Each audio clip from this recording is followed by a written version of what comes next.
Palliative care was introduced by a nurse at the cancer clinic as pain and symptom management, and rather than calling it palliative care. Because if we were were asked if we would want palliative care, Ken would have said no. He would have said no because it would have been a way of giving up. So that's how it was really introduced. They often call palliative care pain and symptom management because I think the word palliative is very highly charged. People think that you're just going to get some medications and that's it. But the care they give is much more than just pain and symptom management. It's much more about looking at what you want to do with the rest of your life. And as a family, those moments are really important at the moment, and they're important after he's died. Like, that time together is extremely precious.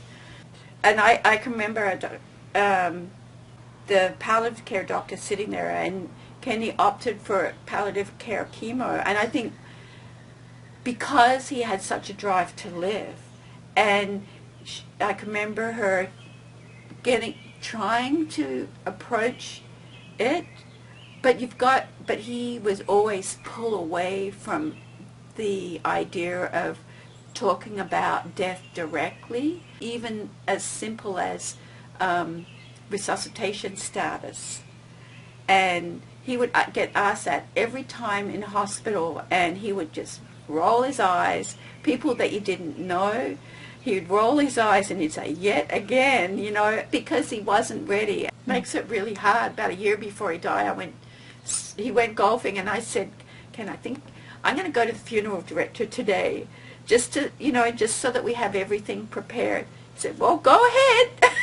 And I went by myself, and that was the end of that. Like, he wasn't willing to go there. Palliative care is so good to have, and I think even at the time of diagnosis, and I think people have thought about that before, but in practice it's a lot harder to institute than it seems. Because people, and Kenny would bristle at the idea of palliative care, because I feel like a broken record, because he always lived with hope, it would have felt like he was giving up to accept palliative care. I think people have this idea that palliative care is just going to give you medications and it's going to hasten your death.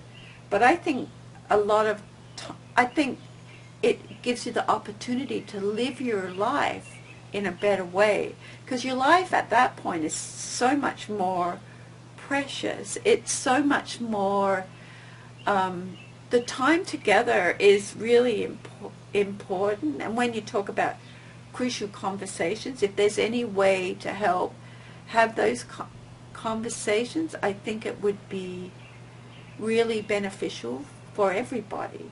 But sometimes it's hard to have those. It's easy to say we should have them, but in practice it's a lot harder to bring people together if one party isn't willing to be part of the conversations. And there could be all kinds of reasons. Like, I think Ken didn't want to worry me, and I think he didn't want to upset me. He didn't want, but in a way it would have been better, because now I live a lot of times thinking, maybe it would have opened up the world a little bit for me now that he's not here. If I sort of imagine what I think he would say, but if we'd actually had some of those conversations a little bit more, it would have been a lot better for me now.